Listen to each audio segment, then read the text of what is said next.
I trust that you all are well. Thank you for taking the time to attend the session. And this is the third session. This is now our official session, students, for ECS1501. So this session is recorded, and I've also started the recording. And as you know, students, during these sessions, you unfortunately cannot use your microphone and your video. However, if there's any issues or concerns from your side, students, please let me know in the chat. I am also monitoring the chat from my phone. Can you all hear my voice? Is my voice clear enough, students? Can give a thumbs up. Unfortunately, there's no thumbs down reaction. You can comment yes or no in the chat. Alrighty then. I see we got some thumbs ups. Perfect. Now, students, for those of you that have just joined, I have pasted the attendance register in the chat. I will paste it again. Once you have completed it, it should take you less than a minute to do so. But if you have already completed it, and then you don't have to complete it again. All right, I'm just gonna share my screen before today, students. We are gonna look at the practice assessment. Okay, the one that you got for 1501. I know you've already submitted it and you've gotten your marks and your feedback. But today we are gonna go through that assignment. All right. In preparation for the one that is, I believe it's due in July, sometime in July. Okay. So I'm going to be sharing my screen.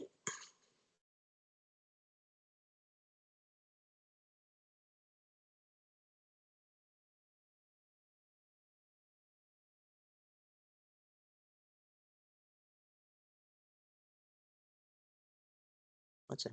No. There we go. Students, can you see my screen? PC is a little bit slow on the side. But if you can see your name, you can see my screen, eh? Okay, there's one thumbs up. So you all can see my screen. All right. Now, students, I've shared these links with you via email last week. Okay. I'm just going to paste it again in the chat. I want you to save these two links, eh? So the one that I am pasting now, again in the link in the chat, that is the recordings, the playlist for the recordings, right? This is our third session, so most likely there will be two recordings in this playlist over here. And then, of course, students, this link over here. I want you to save this link as well, because this link will not change. But I'm just doing a demonstration. So if we go into this link over here with the recordings playlist, all right, I've clicked on that link over there.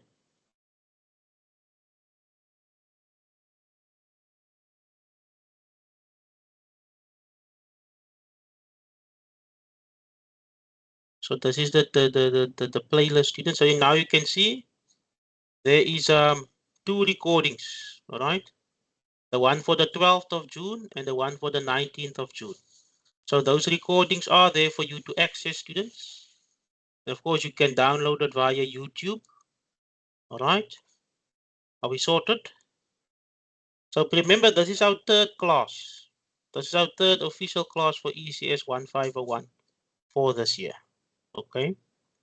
And of course, by next week, this recording will be present there as well. But are we all sorted, students, with the playlist? Like I said, I want you to copy and paste this link, put it in the spreadsheet, put it in the Word document, but this link for the recordings will never change, students. It will be the same link throughout the year. And all the ECS 1501 recordings will be found there in the playlist. Are we sorted, students?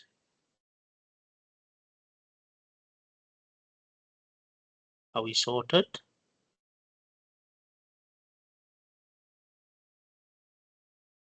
No thumbs ups, no yeses, no nos. Okay. So kindly copy and paste this link into a spreadsheet or into a Word document. Okay. Then of course the second link, which I've also pasted in the chat, students, that is the link to the notes. So all of the notes that we've done in our official recorded session, students, will be found here. Okay, it should take you to this page over here. All right, as you can see, there's no recordings on this tab over here, so don't worry so much about that because you already have the link to the playlist. Okay, let me quickly do this.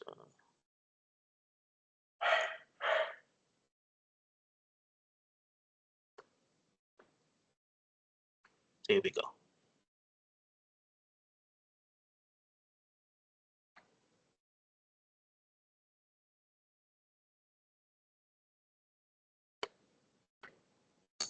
Sorry, man. Okay, so you click on the class notes folder. Of course, you have to put in your UNISA credentials. I just want to enlarge the screen over here.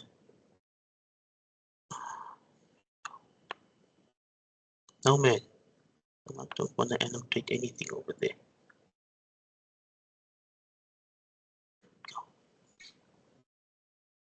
Alright, so annotations is stopping is perfect. I don't want something like that. I just want to enlarge the screen.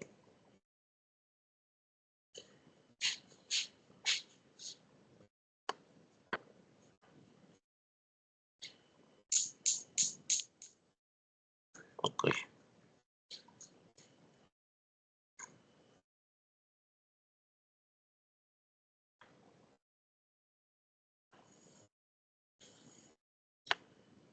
Alright, students, so you put in your UNISA credentials. I'm just putting in mine.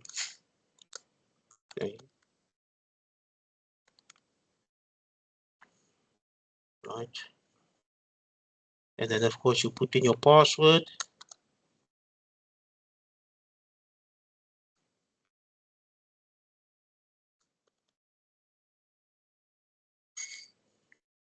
This is 1501. Okay.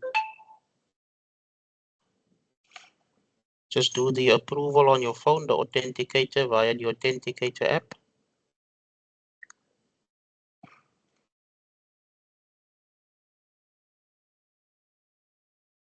There we go. You can choose to stay in, yes or no, it doesn't matter.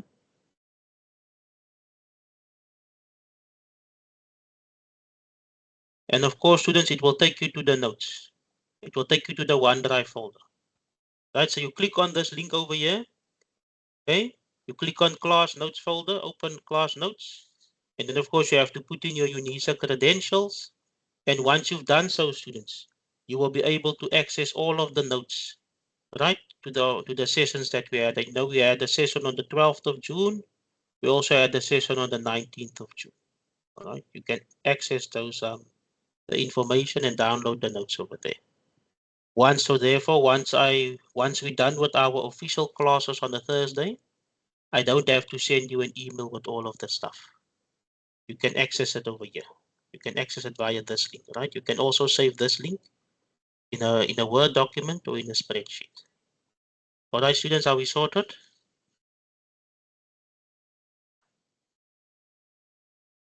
Are we sorted, students?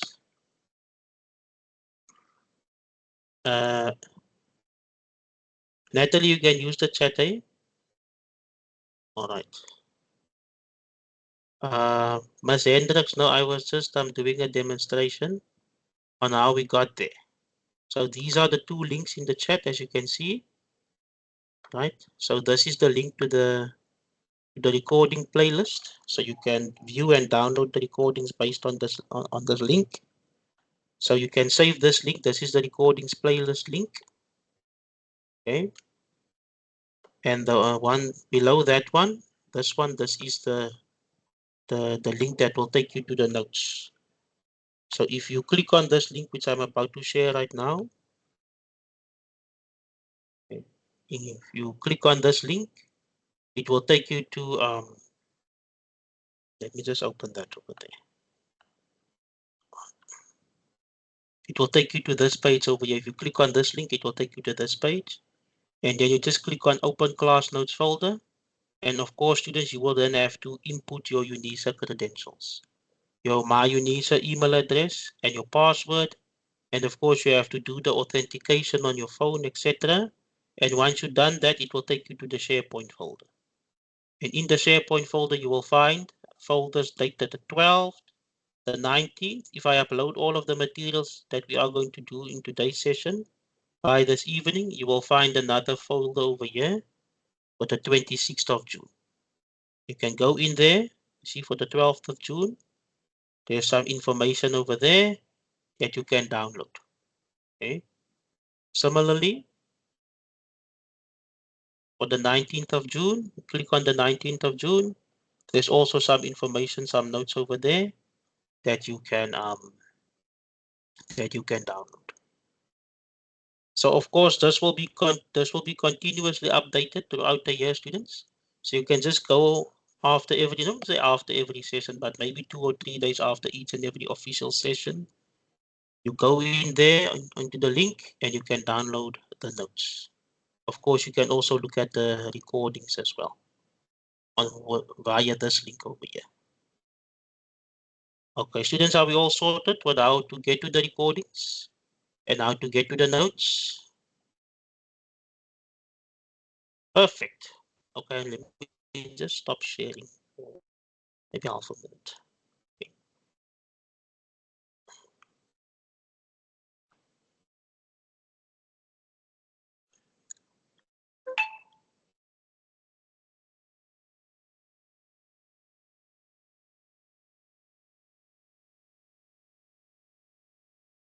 Perfect. Okay, students, I'm going to be sharing my screen again. All right. Just to go through the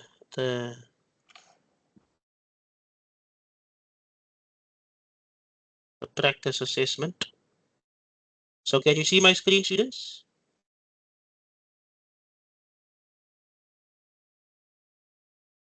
Can you see your name?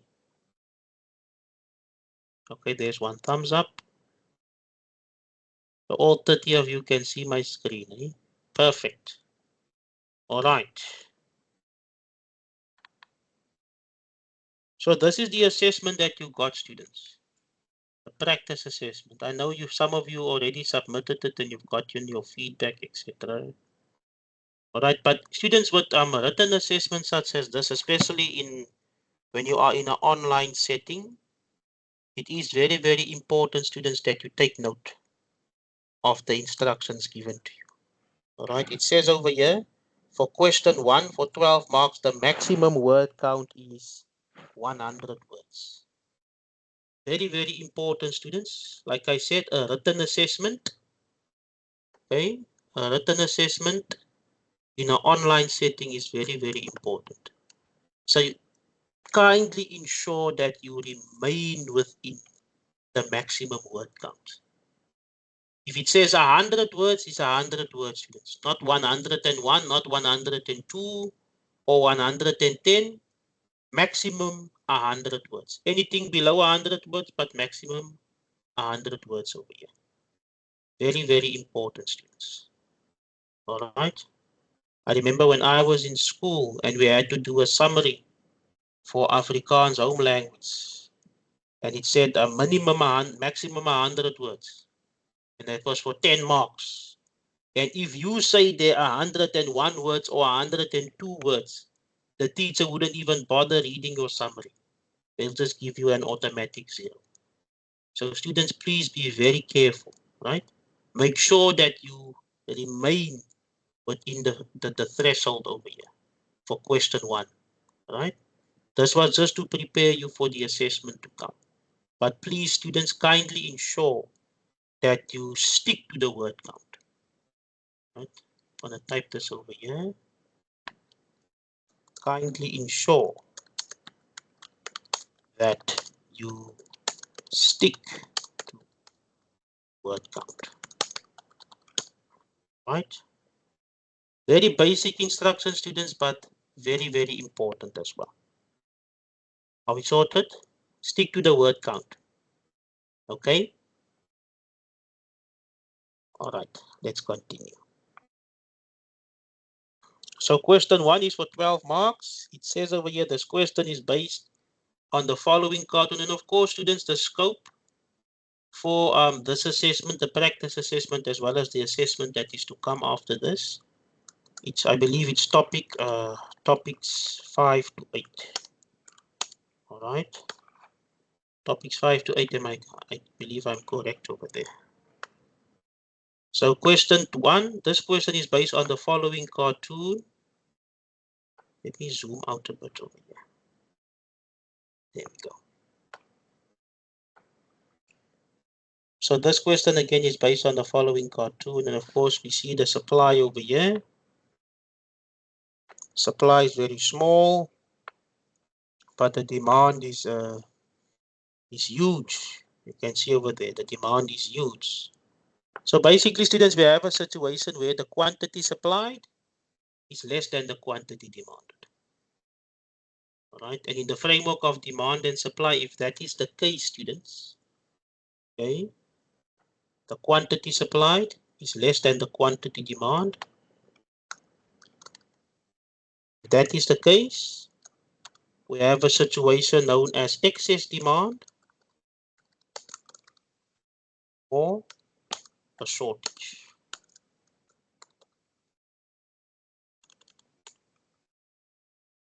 Are we together, students? We have a situation known as excess demand or a shortage. All right. Are we sorted, students? So be on the lookout for that, eh? I don't see, okay, there's a thumbs up over there. Okay, perfect. Of course, you've received the guidelines as well as the feedback. Not much of feedback, but it is what you call it. You can say it's the memo, right, or a guide. So, what word or words will an economist use to describe the market condition depicted in the cartoon? Students, you don't have to write a sentence over there, okay? Because look, you have to the scope of the assessment is topic 5 and to topic 8, which I'm sure it's everything that you've covered on demand and supply, market equilibrium, excess demand, excess supply, government intervention as well. So that is covered in this assessment over here. So again, you see supply is small, demand is big. You see that the quantity supplied is less, quantity demand is big. We have a situation known as excess demand or shortage. So study that of an excess supply or a surplus as well, students, where the supply is greater than the demand. Okay, just moving forward in preparation for your assessment. And then the second part of question number 1 says draw a diagram of the market for petrol that illustrates the market condition depicted in the cartoon. All right. And students, just something for you to note. I'm going to let me draw it on a Word document. Let me do another Word document.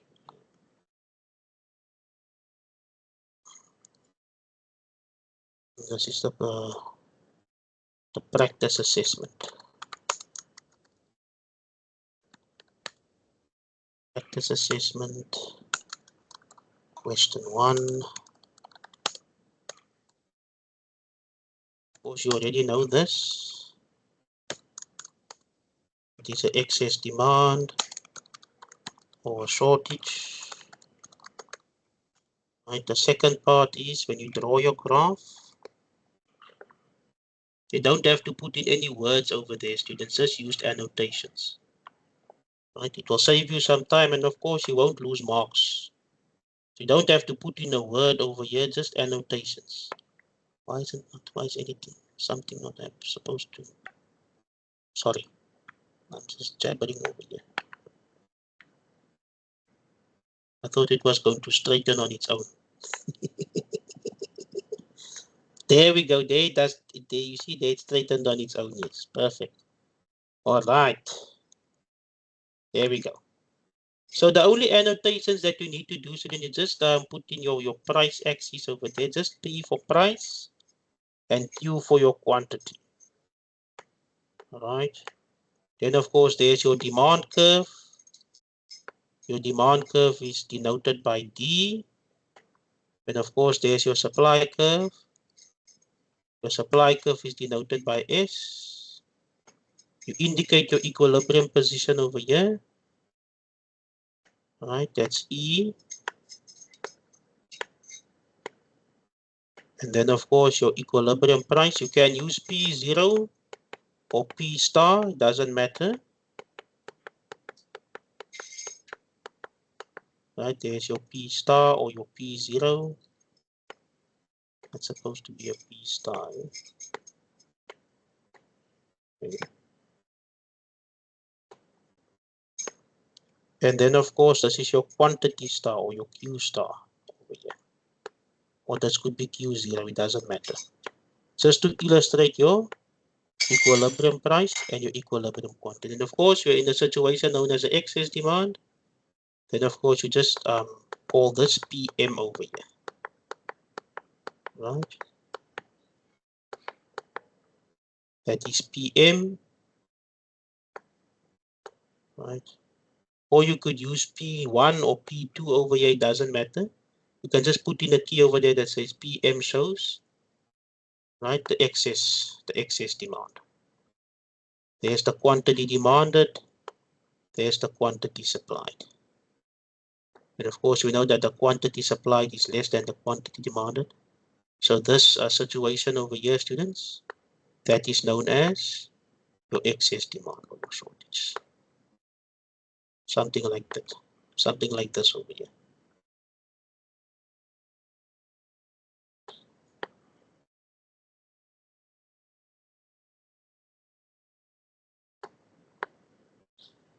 Are we sorted, students?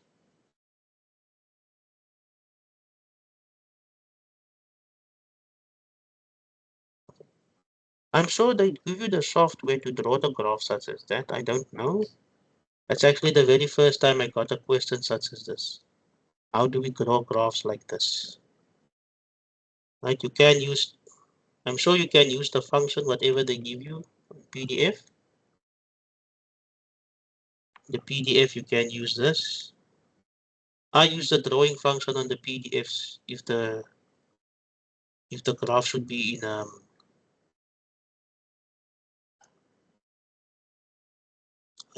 can you help the student out if somebody who knows, eh? You were told Word. Right? Look, I've never done any graph on Word. I was never in a situation that you were in. Right? So I think it is best for you to reach out to your lecturers or reach out to your e-tutors, okay? Or even send the email to ctn.at unisa.ac.za just for some assistance. I'm sure they will. That's the academic quantitative literacies unit. They will be able to refer you to the correct one, to the relevant person who knows. Okay, sorted, perfect. I do apologize for that, students. Like I said, this is actually the very first time I got that question. So I was under the assumption that most of you know already how to draw it. Okay. But anyway,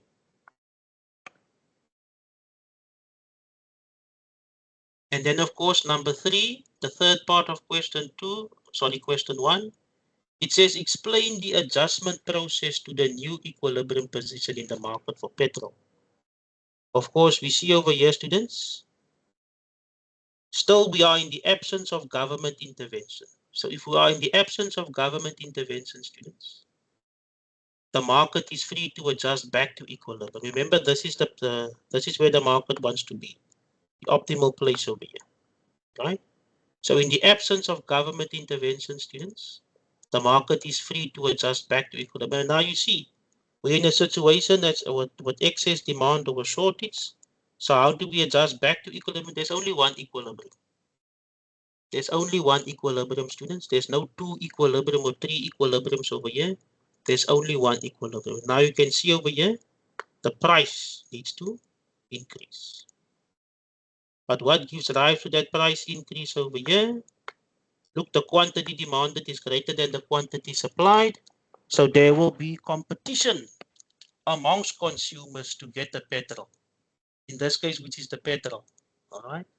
There will be competition amongst the consumers for the petrol. And of course, the petrol will then be sold to the highest bidder. So there's upward pressure on the prices, and as there's upward pressure on prices,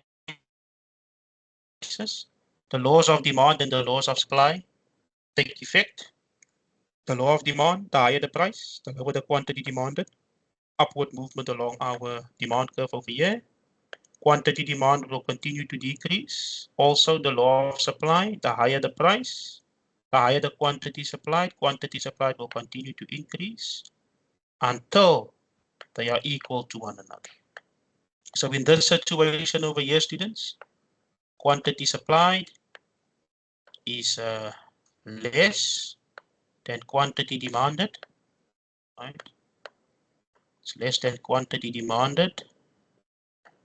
Then, of course, in order to adjust back to equilibrium, there's upward pressure on the prices. As there's upward pressure on the prices, competition amongst the consumers over there. The petrol will then be sold to the highest bidder, and in doing so, upward pressure on the prices, what will happen? Quantity supply will increase, quantity demand will decrease until they are equal to one another at equilibrium. Right. Like I said, students, please be on the lookout for excess supply or surplus. All right. Are we sorted? Very, very importantly also, students, to get straight to the point. I do have the assessment feedback over here. You see the feedback is very brief and very abstract. Right. It says over here, there's an excess demand at number 1, yes.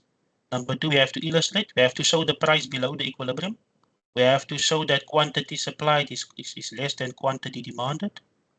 It says over there the excess demand or shortage must be illustrated between demand and supply. That is at this point over here, you can put it in there, excess demand or shortage, or you can put an arrow over there, and so that shows the excess demand over there, or the shortage, indicate the price that is below the equilibrium price, indicate the shortage over there. Very, very importantly. Right, there's excess demand must be illustrated between demand and supply.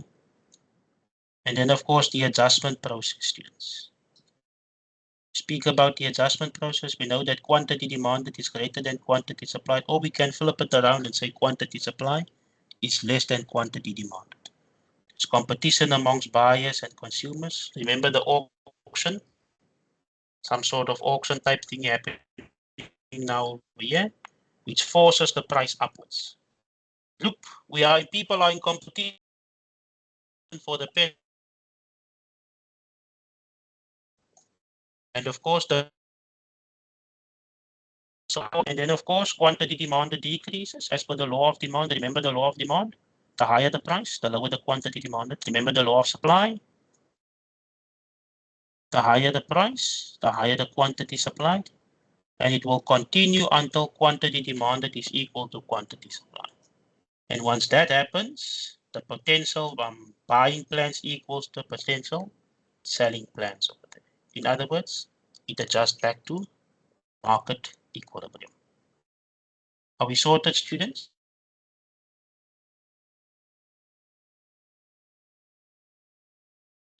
You can write a lot of things over here, students, but it is important for you to stick to the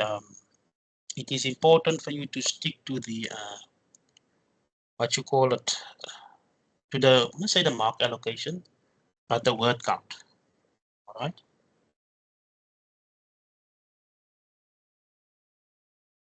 So, but it says briefly from the beginning, students. Right. This is the cartoon that you were given. All right. You see the supply is less than the demand over there. Quantity supplied less than quantity demanded over there. And what words will an economist use to describe the market condition? There's an excess demand or there's a shortage. That is basically what it implies over there.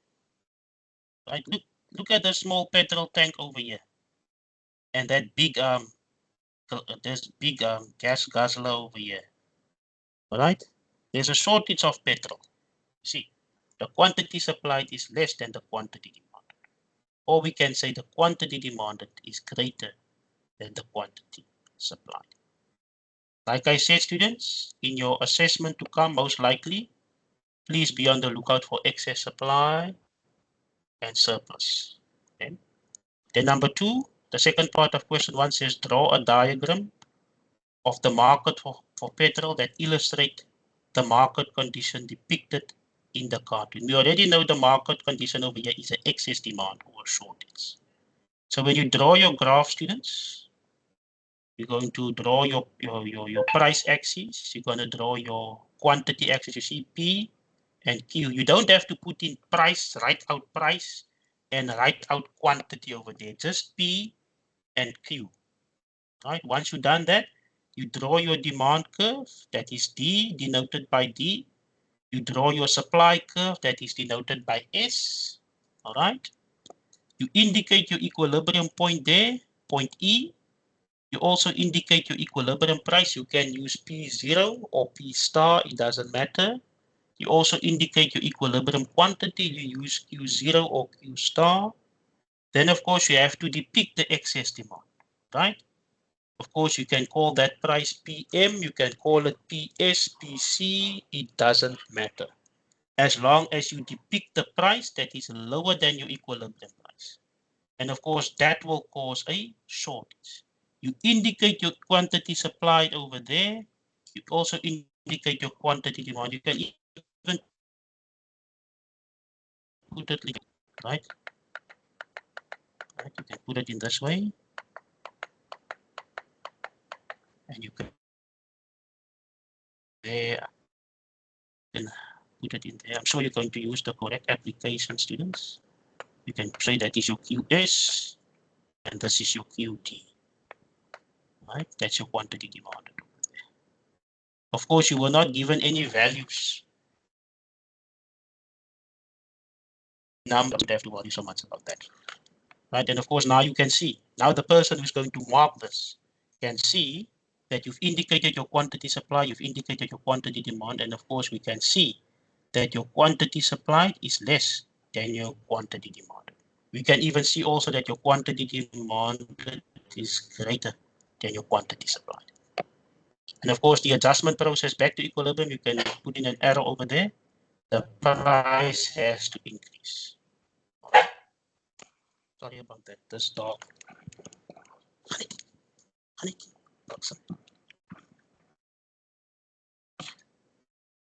Fatomi, weg hier alsjeblieft, mami.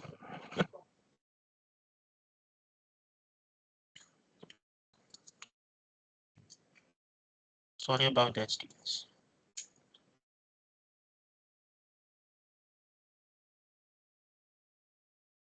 QD is more than QS. Right? There's QD, there's QS. As we move down our quantity over here, students, that's an increase over there. Quantity demanded is greater than quantity supplied. Also, we can say quantity supply is less than quantity demanded. I remember in the textbook, students, it is indicated quantity supply less than quantity demanded. But at the same time, it can also be depicted quantity demanded is greater than quantity supplied. Are we sorted? Does it make sense? It's the exact same thing, okay? If you say quantity demanded is greater than quantity supplied, it also means the same as by saying quantity supplied is less than quantity demanded.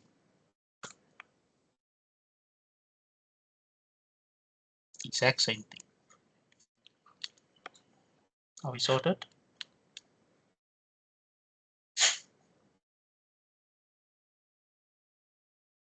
Can you all see the graph, students?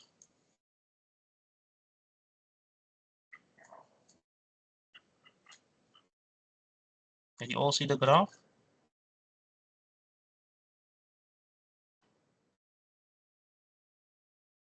Of course, the graph will not be on the assessment feedback, students. The third part of question number 1 is just you have to explain the adjustment process.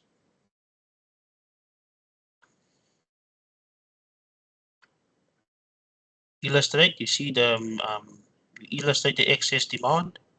You firstly start with your equilibrium position over here, right?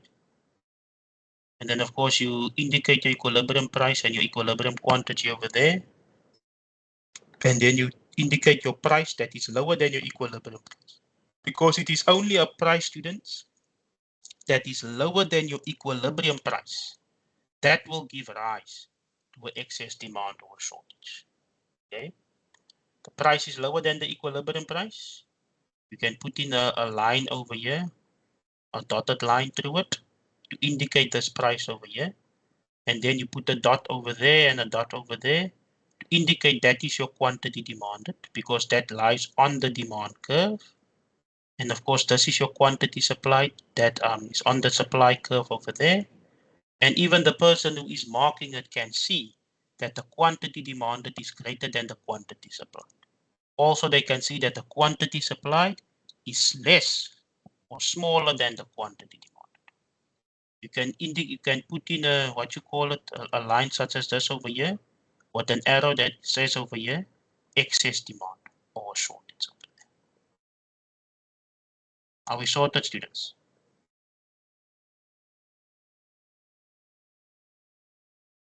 It will be. I will upload it onto the SharePoint folder, students.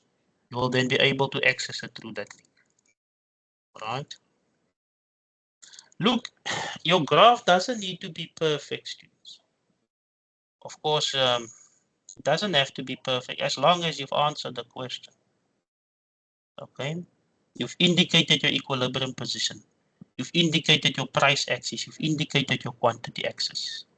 You've indicated the price that is lower than your equilibrium price. You've illustrated, you've shown the quantity demanded is there, the quantity supplied is there, and you've shown that there's an excess demand. You can never go wrong with that. Right? Are we sorted? Like I said, students, please also be on the lookout for excess supply and a surplus, which is the exact same thing. Okay. Let's move on to we've already done the third part. It's just for the adjustment process. Okay. Let us just look at the question again. It says explain the adjustment process to the new equilibrium position in the market for petrol. Again, students, over here you can get straight to the point. Okay, so there's an excess demand over there. The price is quantity supplied is less than quantity demanded, or you can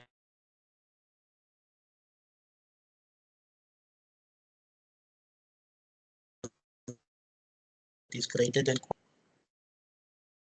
forces the price upwards, quantity demanded decreases, quantity supplied increases, and then of course it will continue until quantity demanded is equal to quantity supplied, and of course the potential buying plans is equal to the potential selling plans. In other words, there's market equilibrium. Quantity demanded will continue to decrease, quantity supplied will continue to increase until equilibrium is reached. Straight to the point, students. All right. Are we sorted? And remember, students, in the situation when there is excess supply, right, or surplus, it will be the other way around. Let me just do this over here.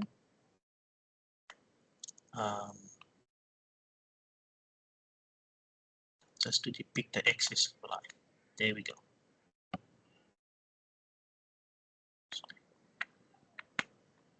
There we go. That hypothetically speaking, right? Hypothetically speaking, I'm just going to draw the curve, students, that shows the excess supply. Right? So hypothetically speaking, what if there is an excess supply or a surplus cartoon in the official? Remember, this is the practice one in the official assessment, right? And then, of course, the supply will probably be greater than the demand.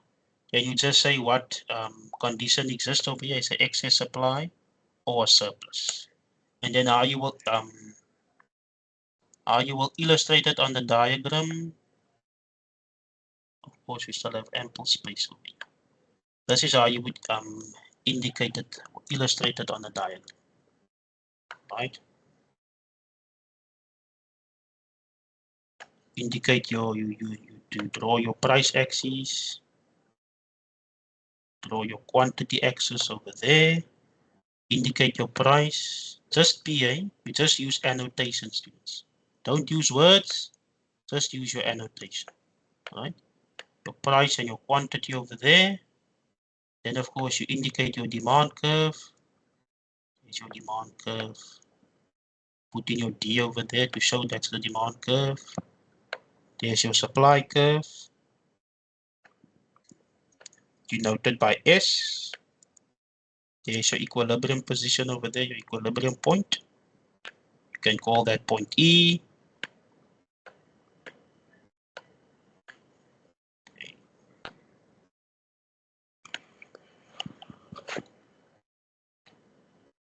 You can call that point E over there. I'm just checking the chat, students, on my phone.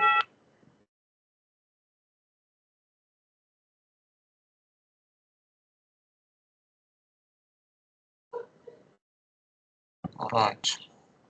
I'm going to try to explain a little bit slower this one over here, students. Right, so you can, that's actually an E over there. Ne? I know it looks a little circumspect, but that's a E over there, students. Okay, that's just to indicate the equilibrium point over there. Then, of course, you can put in a dotted line over here to illustrate your equilibrium price. Like I said, you can use P0, you can use P star, it doesn't matter. I always use P star. That's just the equilibrium price. You draw another dotted line over here.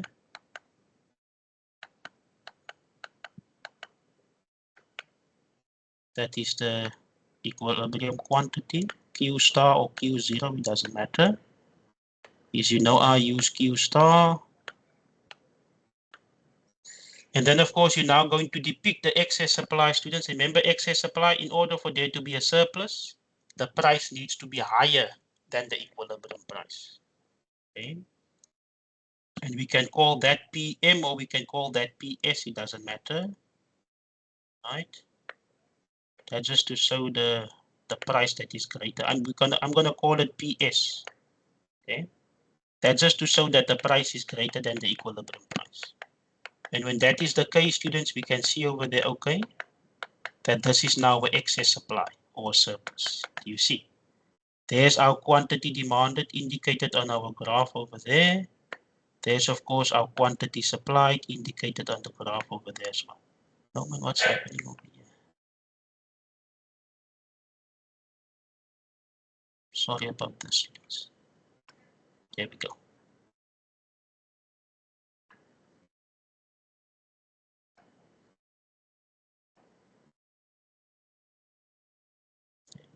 I could have used a black color. I'm so sorry about that. I thought it was as good. I could have used a black color a long time ago. It would have saved us a lot of trouble. Right? Make it a little bit more easier. Okay. Okay. So there's our quantity supplied. We can indicate it over there. Quantity supplied is here, QS. Right. And of course, we can indicate our quantity demanded over here. Right. There's our quantity demanded.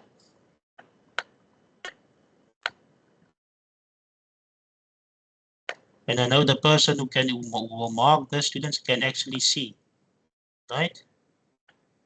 Put in the excess demand or excess, sorry, not excess demand, excess supply or surplus. You don't even have to draw the students. The person can actually see over here, there's an excess supply, right? And of course, the adjustment process, now you see, in order to adjust from an excess supply or a surplus back to equilibrium, there's going to be downward pressure on the prices. Because at the end of the day, your quantity supplied is greater than your quantity demanded. There's going to be competition among the suppliers now to get the customers or the consumers to buy their products. You see, so the price,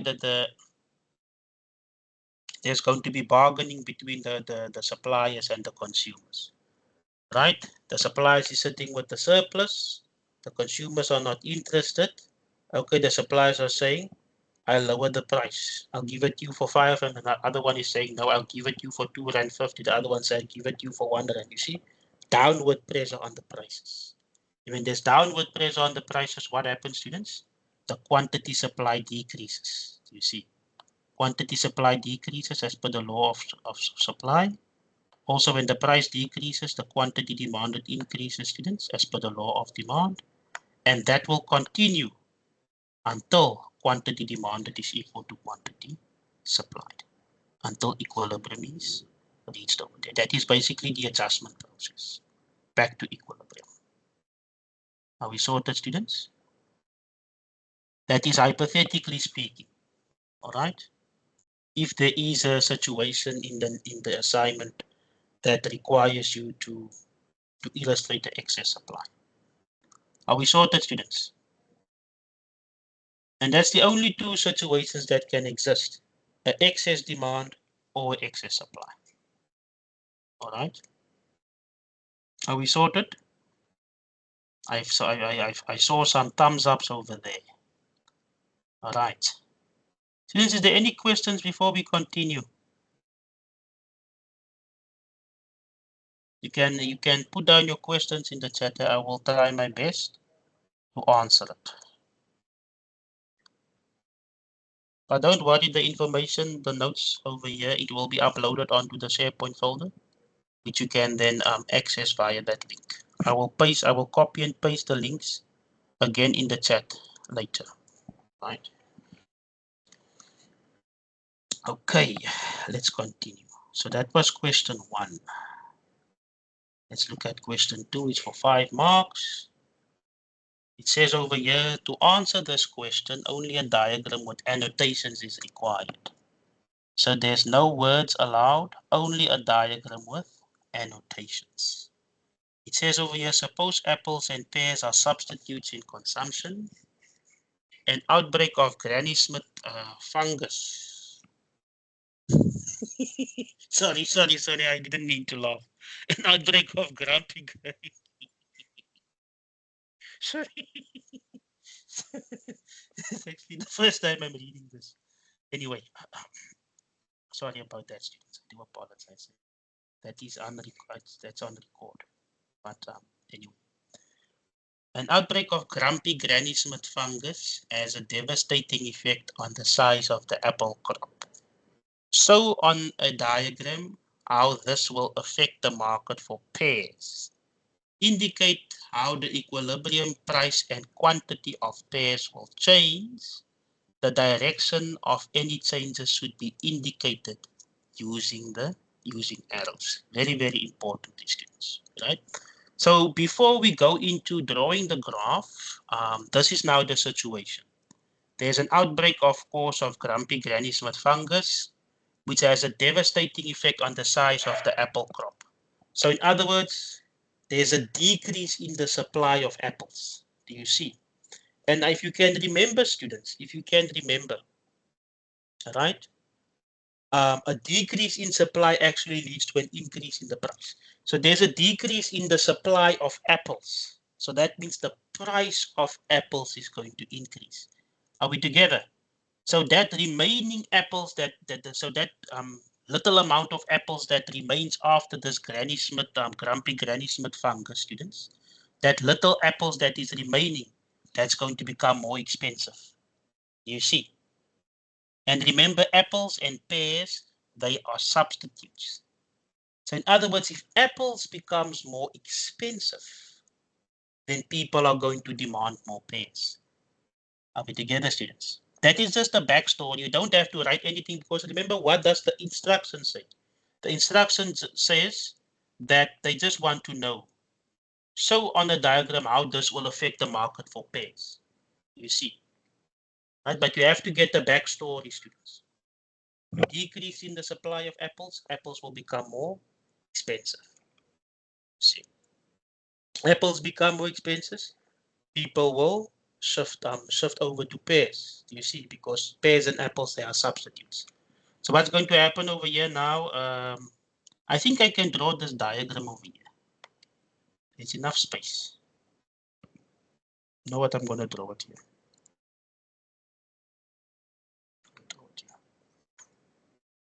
So this is number 2.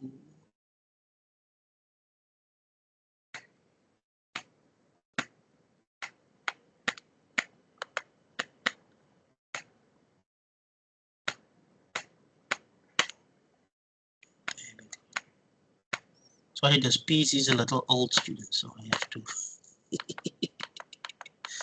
I was almost there. You can see the almost. Right.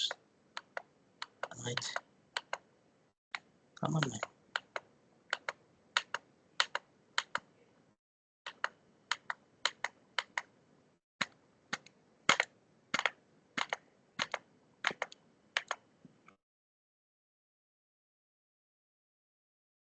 So I don't want that to happen.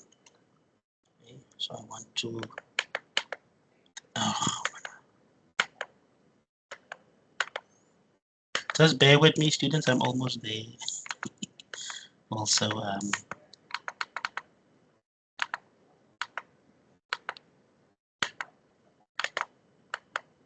there we go. Question 2.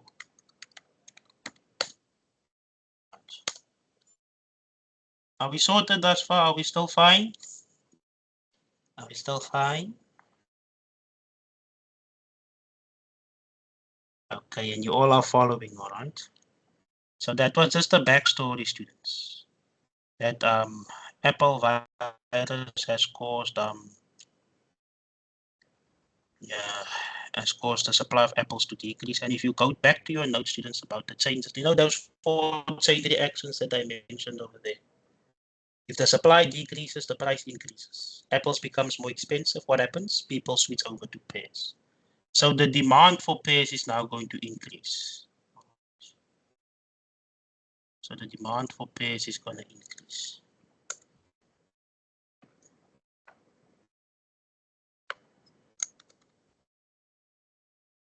I'm just going to give you the backstory over here, students. Okay.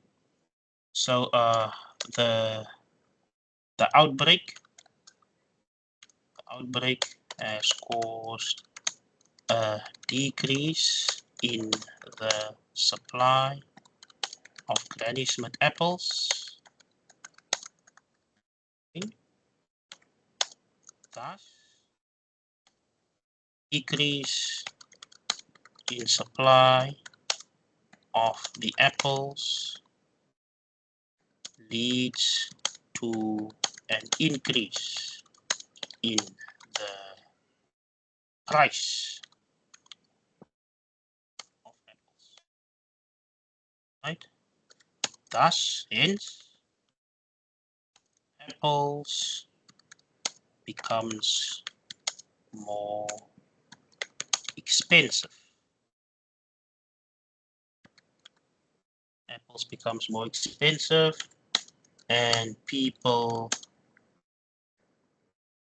will switch over to pears. People will switch to pears, seeing that apples and pairs are substitutes. Please do not write this in the assessment. Don't write the backstory, because look, you follow the instructions. If you write anything over there in question 2 and the question just wants you to draw a diagram, they will highly likely mark you, give you 0. Are we together, students? So very, very importantly, even though I'm giving you the backstory over here, it is very, very important that you follow the instructions of the assessment. Okay. So you can write down the backstory on a piece of paper, because that will help you to get to draw the diagram. Are we sorted, students? Do you get my drift, what I'm trying to say? Okay, I assume that was a thumbs up, Team Adisa. All right. Okay, let's continue. So that's the backstory. So this is now the situation that will happen. I think let's do this on a bigger page, on a new page, sorry. That's our diagram for peaches will, not peaches, pears, sorry. Our diagram for pears will look something like this. And a graphical illustration. Remember now, leads to an increase in the price of apples. People will switch to pears, seeing that apples and pears are substitutes. And of course, the demand for pears will increase. Please also be on the lookout for complement, students, for complement goods as well.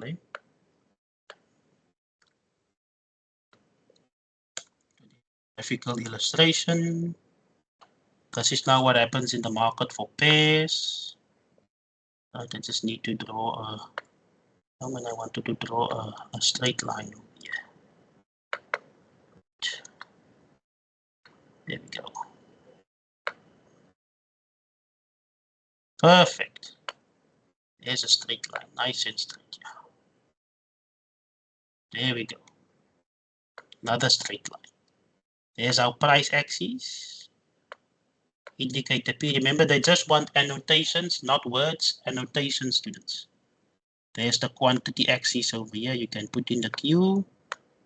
Please note, price must be on the y-axis and quantity must be on the x-axis, students. And of course, there's our demand curve. You show your demand curve as well. Nice and straight. The D over, oh, sorry, it's supposed to be a D.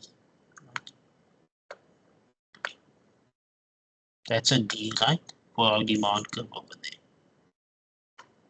And of course, there's our supply curve. Supply is denoted by S, right? And then of course, you indicate your equilibrium position, students. This is your initial equilibrium position over here, point E. Of course, your graph will look much more nicer, students. Just remember that your graph will look way more nicer than mine. That would be your equilibrium point, point E over there. And of course, your equilibrium price denoted over there. And much more straight as well. So your equilibrium price. And of course, your equilibrium quantity. There's your equilibrium price. Like I said, you can denote it by P0, P star, doesn't matter. As long as it's there.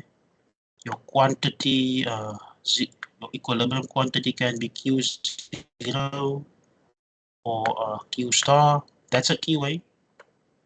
Oh, sorry, man. It's hard drawing these graphs. I wouldn't say it's hard, but it's a little difficult, students. Like using this function on Word and drawing it freehand. So I just need you to bear with me in that sense. You see what happens? I'm drawing a Q, this thing transfiguring over here. That's a Q.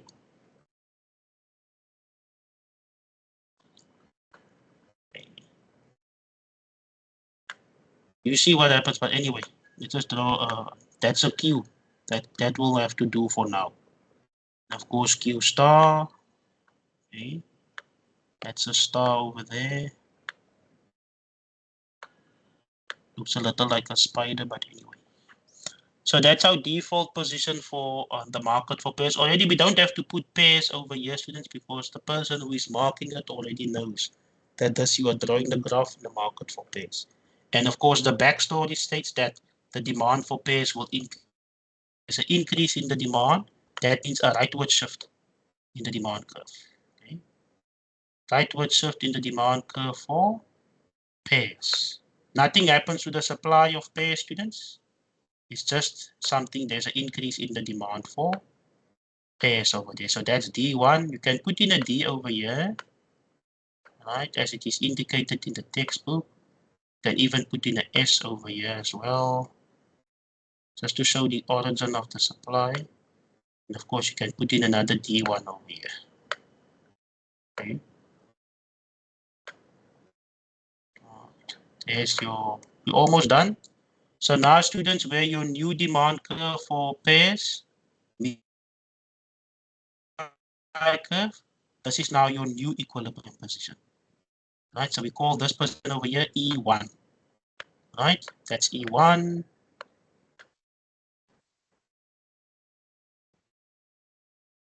Okay, we indicate the shift from D to D1 to indicate the increase in the demand. Okay.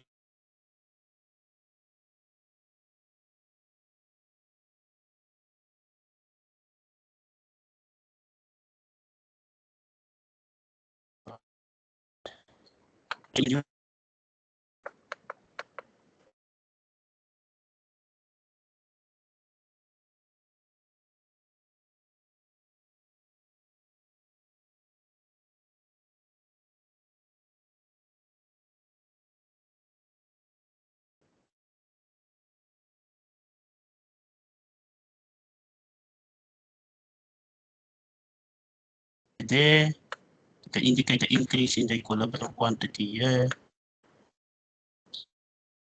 Here.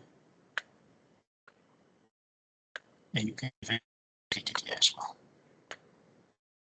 And then Bob's your uncle. You should get your full marks over there. Are we sorted, students? There's a question. It says, sorry, sir, doesn't the price of related goods also affect the supply? But remember, students, in this case, you have to be straight to the point. Okay.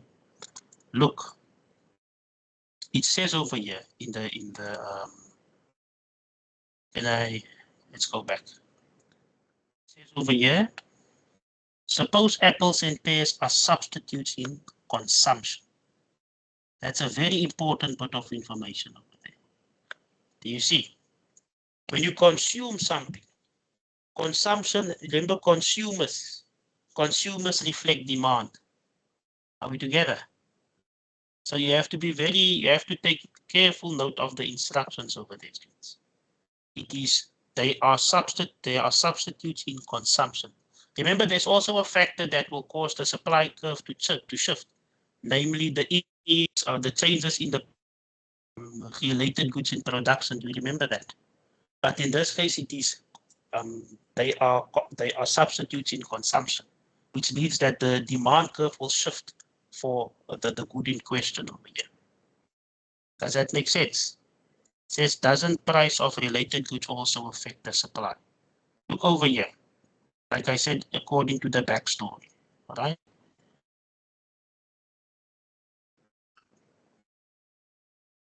There's an outbreak of this crazy Granny Smith thing, right? Which has a devastating impact on the crop of apples. So that means the supply of apples, you see? It decreases the supply of apples. And of course, the impact of a decrease in supply of equilibrium will mean that the equilibrium price of apples will increase.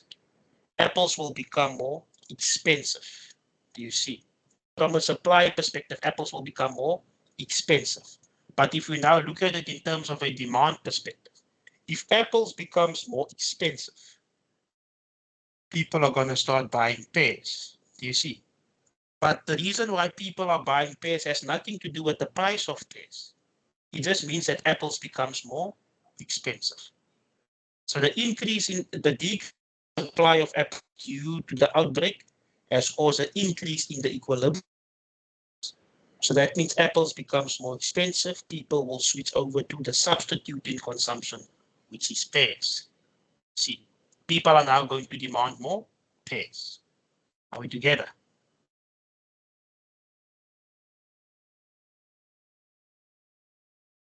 Are we together, students? Perfect. Right, so again, just have a read through it as well.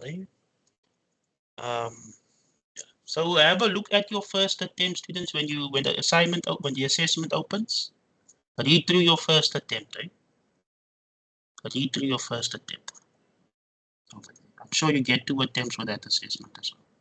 I don't know about the written assessment. I think for a written assessment you only get 1. But be on the lookout for that. If there's any further questions or concerns, we can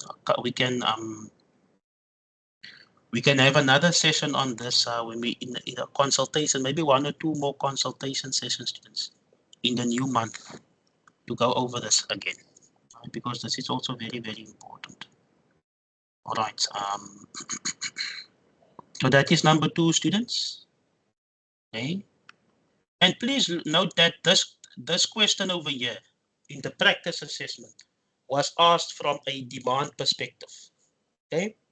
They can also ask complements in consumption. Please take note. They can also ask complements in consumption. They can also ask substitutes in production and complements in production.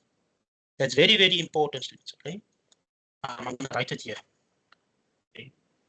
That's the words that we as economics lecturers.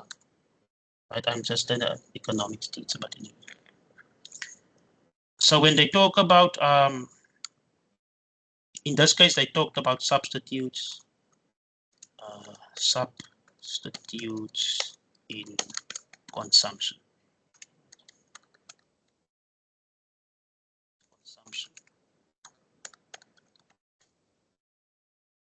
Directly refer to demand, right? Also, when they talk about complements,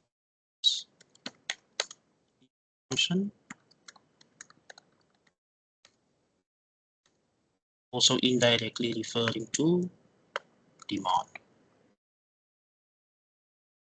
And of course, they can ask you something like this. Substitutes in production, because you get substitutes in production.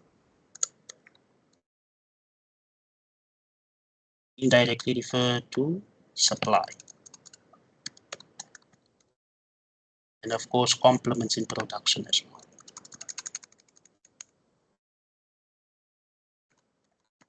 And that could indirectly refer to supply as well. So please, students, just be on the lookout for this.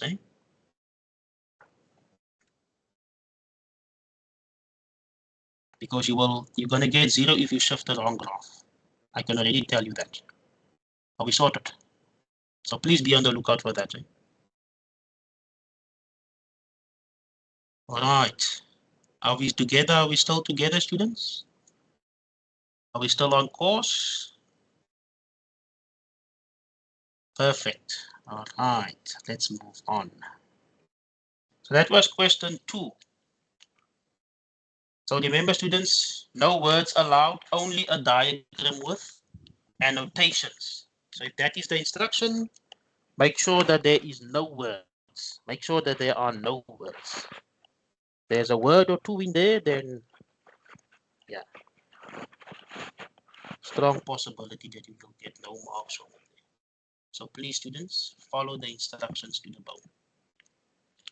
All right, let's move on to question 3. It says over here, the maximum word count is 250 words. 250 words over here. Like I said, take note of the word count, students. Not 251 or 252, It's either 250 words or less. It said, let me zoom in on the instruction, of course, the backstory. It says over here, South African pineapple exports decreased by 15% from 2022 to 2023.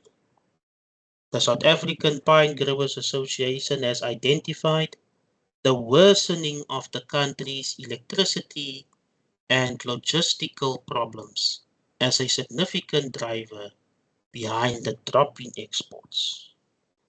This decrease in exports forced producers to process the pineapples locally, leading to an increase in the production of porcupine pops. Nothing to do with pork, students, just the name of probably the person, the nickname of a person. So porcupine pops is probably an ice cream or a sucker, but in America they call suckers ice cream as well. But anyway, this is Africa. Porcupine pops is considered an inferior good. Right? Porcupine pops is considered an inferior good. Right? There's an inferior good over there. Simultaneously, households experienced a decrease in real income.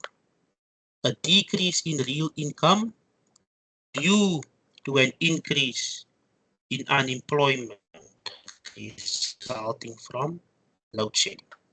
Okay. Explain how the market for porcupine pops is affected by these changes. Clearly indicate the effect on the equilibrium price and the equilibrium quantity of porcupine pops. You should use a combination of diagrams and written explanations in your answer. It says over here you should use a combination of diagrams. Not just one diagram, students, but a combination of diagrams. All right, and written explanations in your answer. Let us just check the assessment feedback for question 3. All right. Just need to see this over here. Right. It says you have to draw 3 diagrams. See your answer to the questions. Does the demand curve shift more or less? Or does it not shift more or less than does the supply curve? Does the supply curve shift more or less than the demand curve? In this diagram, you need to indicate the same things as for question 2 above. But take note, there are now 2 curves that shift. Okay, I see what's happening over here, students. So again, you have to draw 3 curves over here. You first draw the impact of the supply on porcupine pops. You also draw the impact on the demand for porcupine pops. And then you draw the curve showing the simultaneous change in demand and supply. Are we together, students? That's according to the assessment feedback. So if you're going to get a similar question such as this one, you will most likely have to draw 3 curves. Are we following, students? I thought it was only 1 curve, but of course you have to follow the instructions. All right. Okay. Let's just get the backstory over here. All right. I'm going to show you that. If we read from the beginning again, it says,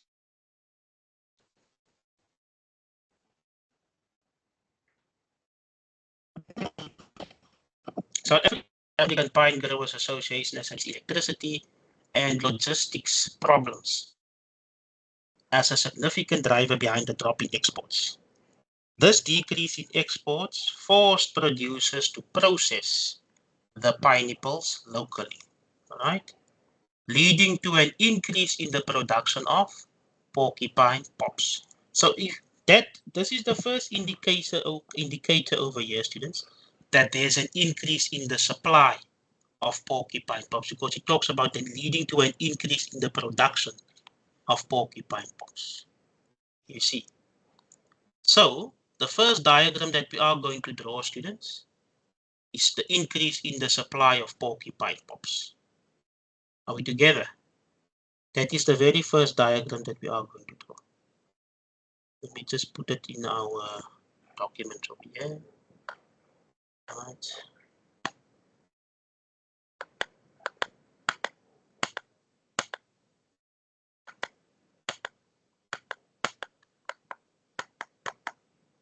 There we go. So question 3.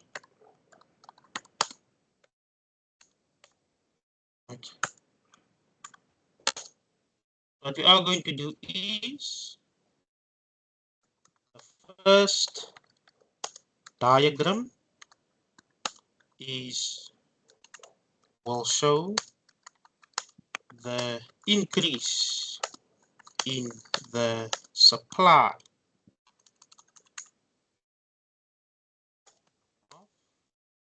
of porcupine pops. Right? We can say the increase in the supply was as a result of the increase in local production of pineapples.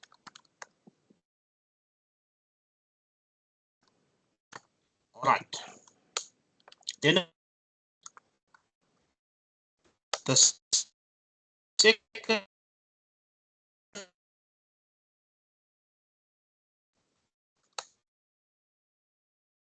diagram. In this case, remember, what does the scenario tell us? The scenario is telling us that, you see over here, scenario, we go back to our notes on inferior good. What is an inferior good? When the income increases, our demand for that good decreases. You see. However, when the income goes down, our demand for that. If the income increases, our demand for that good decreases. Do you see? However, when the income decreases, our household income increases. Our demand decreases. It says it over. So in other words, the income of households decreased. Therefore, if the income of households decreased and porcupine pops is considered an inferior good, that means there will be an increase in the demand for porcupine pops. There will be an increase in the demand for.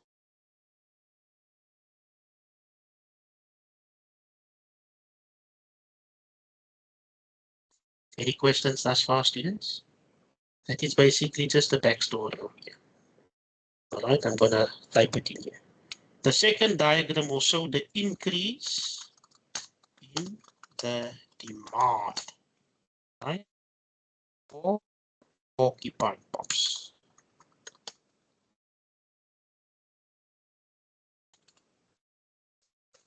Remember, porcupine pops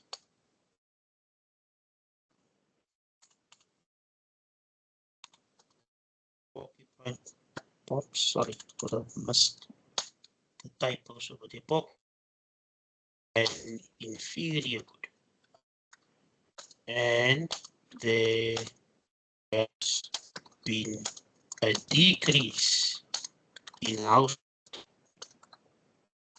household income. Hence, there will be an increase in the demand for porcupine pops. And of course, the third diagram will show the simultaneous increase in demand and increase in supply for occupied box, and it will illustrate the impact or the combined impact of this simultaneous change on the equilibrium price and the equilibrium one.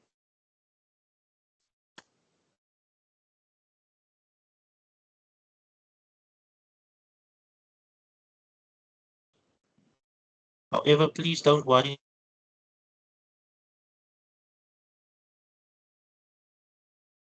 Okay. So I'm just going to stop sharing and then I'm going to reshare again. All right. From time to time, but luckily this session is recorded. Okay. Students, can you see now?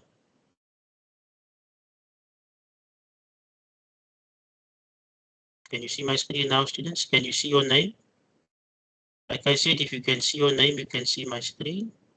You see my indicator in front of you over here? Or what you call it, a cursor. Can I get a thumbs up? Yes or no? Can you see my screen? Okay, there's a yes now. Are you following, students? Perfect. Is there anybody here that don't know what I was talking about previously on question 3? Right? Let me do this over here. Right. Students, here is the link to the recording playlist. I'm going to paste it again in the chat.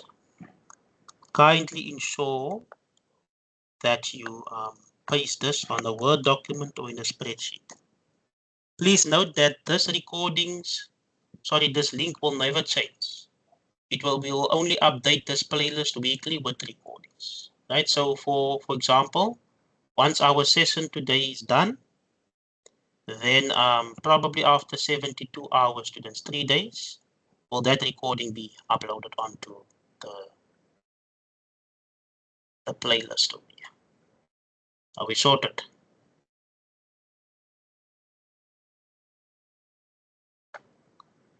And then of course also this link over here that I'm also going to paste again in the chat. This is the link to the notes, students. So you click on that link, right? It should take you to this page over here.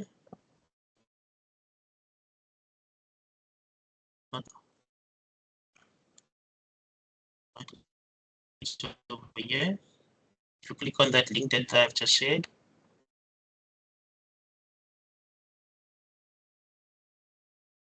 it'll take you to this page over here, students. You click on Open Class Notes folder, and then you input your UNISA credentials, your UNISA email, and your password. And then, of course, you do your authentication on your phone, and then it will take you directly to the SharePoint folder over here. All right, the SharePoint folder looks like this. It's just loading on my side because I've already logged in. Okay, and of course, students, by tomorrow, when you click on this link again, there will be another folder over here with today's date. And in that folder, you will find all of the notes of the session today. Okay. Are we sorted, students? So please, these two links over here, kindly ensure that you save it on a safe place. All right. Are we sorted thus far? Okay, let's continue. So with question 3, we're going to draw 3 diagrams. Okay.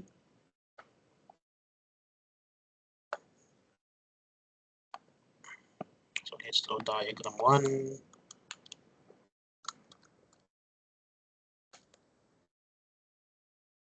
I don't think we have space for that. We do have. So it shows an increase in the demand, sorry, an increase in the supply of porcupine pops.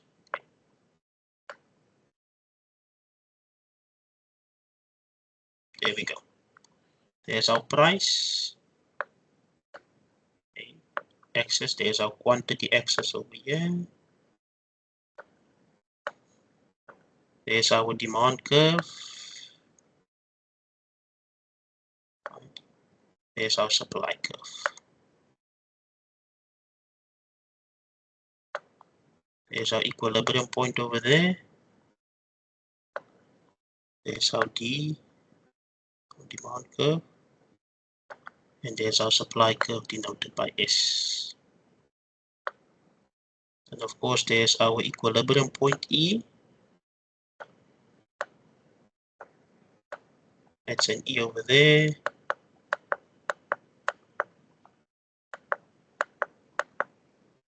There's our equilibrium price denoted by P star.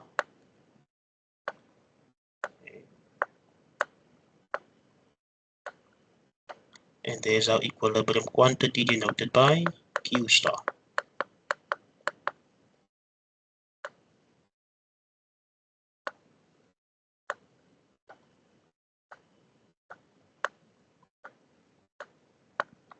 Are we together, students? Are we following? I'll explain now why demand will increase again. Let's just first finish the first diagram.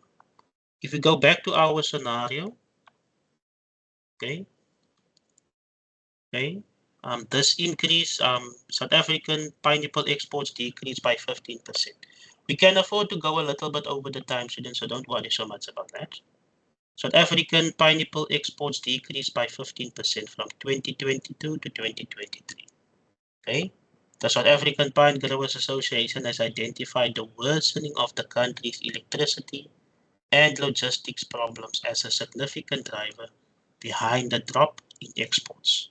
Okay, this decrease in exports has forced producers to process the pineapples locally, leading to an increase in the production of porcupine pops. Increase in the production basically means an increase in the supply. Okay, so the decrease in exports has resulted in pineapple producers in South Africa increasing their local supply of pineapples, you see. And thus the increase in the local supply of pineapples lead to an increase in the production of porcupine pops. Remember, the demand and the supply curve is with reference to porcupine pops. So there's an increase in the supply of porcupine pops. Okay. Thereafter it says, however, porcupine pops is considered an inferior good. Remember, normal goods and inferior goods. Inferior good, again, there's an increase in your income, there's going to be a decrease in your demand for that good. If there's a decrease in your income, there's going to be an increase in your demand for that good.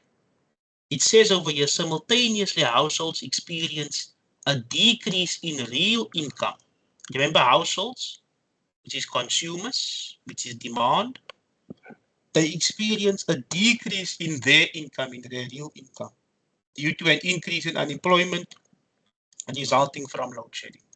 So that means, students, there's a decrease in the income of households, and porcupine pops is an inferior good. So what that means is a decrease in the income of households lead to an increase in the demand for porcupine pops. Why? Because porcupine pops is an inferior good. Are we together? That's why there's an increase in the demand. Because households' income has decreased and porcupine pops is considered an inferior good, according to the scenario. Are we sorted? That is why demand will increase. Right? So again, we draw three diagrams. The first one shows the increase in supply. The second one shows the increase in demand. And the third one, we bring them all together by showing simultaneous increase in demand and increase in supply. All right. Let's continue. So remember, increase in demand. Sorry, no, that's in the first one is an increase in supply. So the supply curve shifts to the right. It shifts to S1. Right. You can put in over here the market for porcupine pops. Okay. And of course, only the supply curve shifts in the first diagram, students. You indicate the shift over there. There's an increase in supply. It shifts to the right. Where your new supply curve meets your demand curve, this is going to be your new equilibrium point, and we call that point E1 over there. Right. And then of course, what is the impact on the equilibrium price? And what is the impact on the equilibrium quantity? We see over here, there's a decrease in the equilibrium price from P star to P1. We show also the decrease in the price over there. And there's an increase in the equilibrium quantity from Q star to Q1. And of course, we indicate that on our diagram. And of course, students, we already know the backstory, right? And of course, the impact of this increase in supply, students, you can put it here. You don't have to put it in the way that I did. You can explain the graph over here. Okay. So we can say over here is that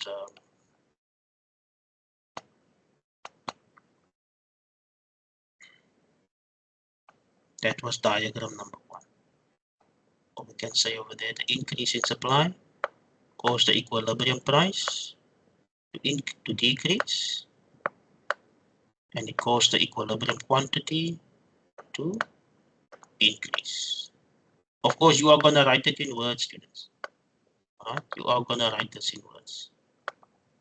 Right? That's the impact of the increase in supply. And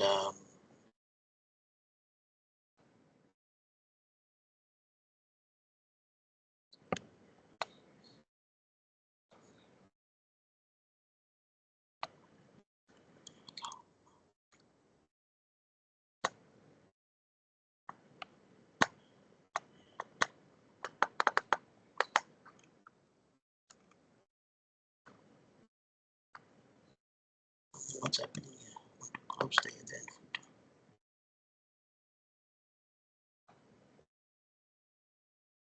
Don't need a footer. That's diagram number 1.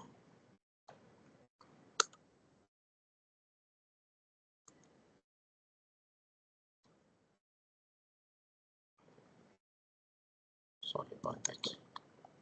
Can continue with diagram 2 over here, students. I don't want to waste any more time over there. Right? I'm going to send you this as well. This is diagram 2. And of course, diagram 2 shows an illustrated an increase in the demand. So what we are going to draw over here, we're going to draw the exact same curve, but different. In this case, only our demand curve will shift to the right, okay? Not our supply curve.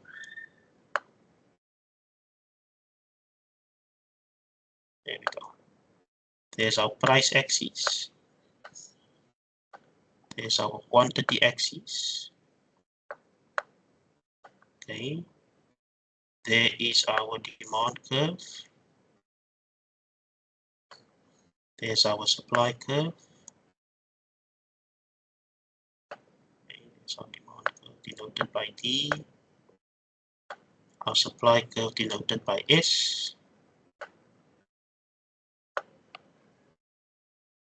The equilibrium point over there, the initial equilibrium point, it's point E.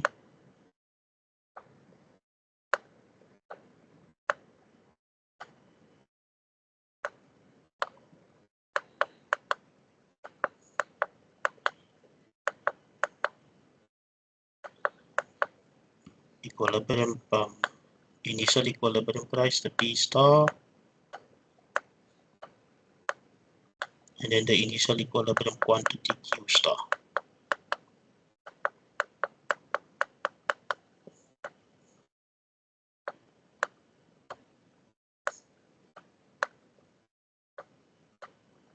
Okay, so there's an increase in demand, so that means the demand curve shifts to the right. Okay, there we go. To D1.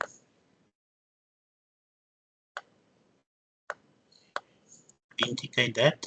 Indicate the shift with two arrows over there. And of course, where your new demand curve meets your supply curve. That's, oh, sorry, man, that should have been a point over there, students. There we go.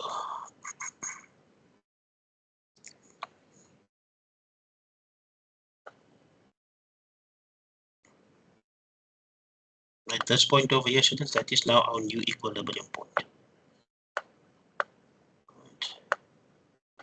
It's point E1, and of course,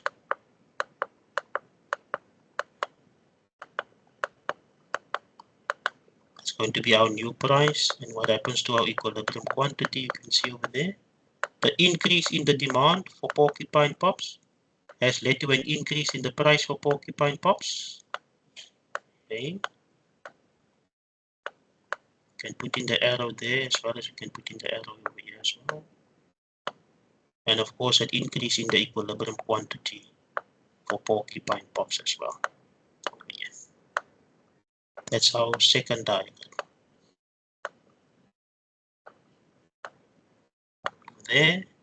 And then of course, what we can, the increase in the demand, students, as the impact of that is an increase in the equilibrium price. Okay. Sorry, that should have been an upward arrow over there.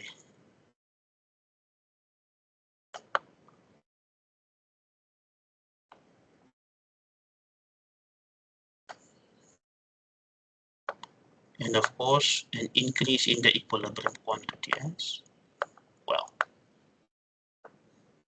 which you can see in the diagram. All right.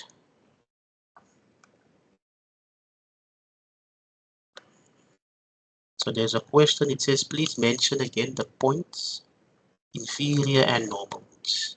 So I'm going to type it in the chat, students.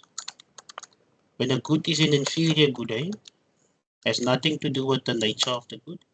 It just means that if there is an increase in the income, then the demand for that good will decrease. On the contrary, however, if there is an increase, also not the increase, sorry, if there's a decrease in income, then the demand for that good will increase. That is an inferior.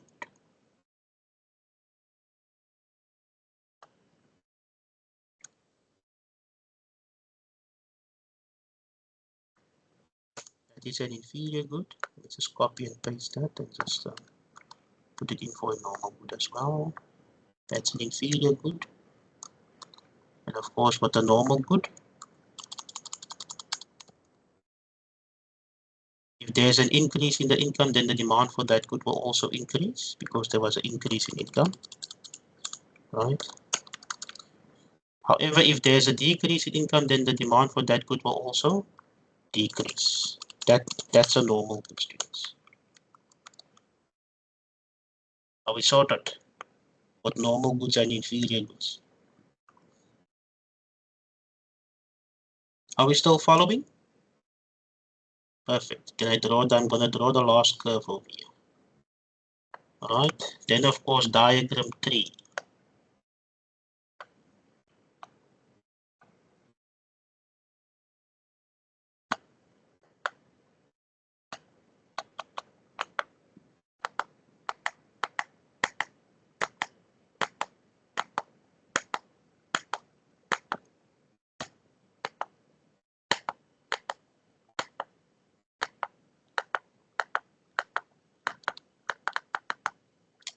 Almost. There we go. So diagram 3. This is now where we bring them all together. About diagram 1 and diagram 2, students. Right? So remember in diagram 1, there was an increase in supply. Right? We're going to draw that again in diagram 2. We're bringing them all together.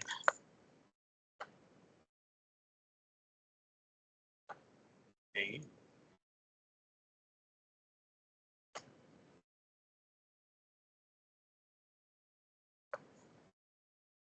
So there is our price axis. There is our quantity axis. Let us just first go back to the scenario again to see. Right. That's all. I don't mention anything else over here. Perfect. Of course, there's our initial demand curve. No, man, sorry, there's a demand curve. Yes, that's D. There's our supply curve. That's S. Right, there's our initial equilibrium point over there. And our initial equilibrium price. And our initial equilibrium quantity. So the equilibrium quantity is P star. And the equilibrium price is P star. And the equilibrium quantity is Q star. Right, there we go. And of course, our initial equilibrium point, that's point E over here. All right, so there was an increase in supply. Okay, increase in supply. There's one.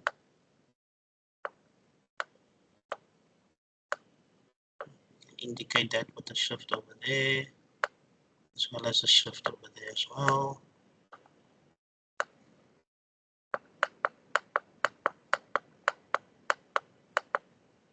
So this is now our equilibrium point E1. That's a temporary equilibrium point over there. We note that there was an increase in the equilibrium quantity from Q star to Q1. Right? There's also been a decrease in the equilibrium price from P star to P1.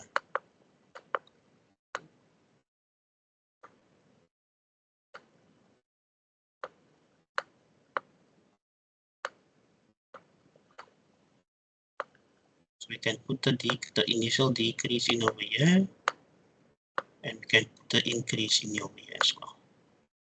Arrow to that side. Thereafter, there's an increase in the demand, students. Remember that? Right? There's an increase in the demand. And the demand curve also increased because porcupines is an inferior good due to the decrease in income. So demand shifted from D to D1. Indicate a shift over there as well. Right?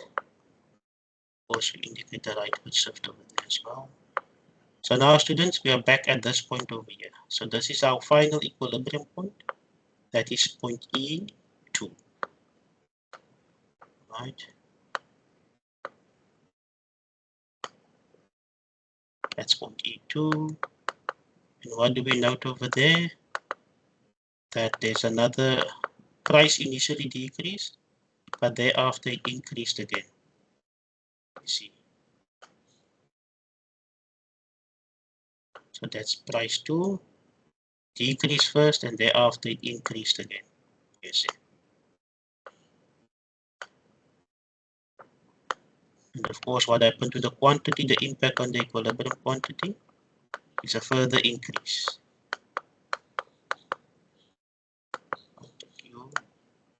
Q2. That's quantity 2 over here, students. Okay. I'm drawing this graph with a free hand, but of course yours will look much more better in the assessment. So the final impact, students, the final impact, right? So the final impact on the price We can say it's uncertain or indeterminate, right? It's uncertain or indeterminate, because we don't know that. Why? Because there was a decrease in the price due to the increase in supply. But thereafter there was an increase in the price due to the increase in the demand over there. So the final impact on the equilibrium price is uncertain or indeterminate, right? Sorry, man, that should have been an A over there.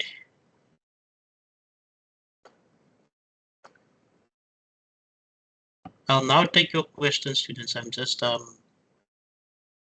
writing the word uncertain over here. Okay. Of course, that is N. And the final impact on quantity is an increase. Right.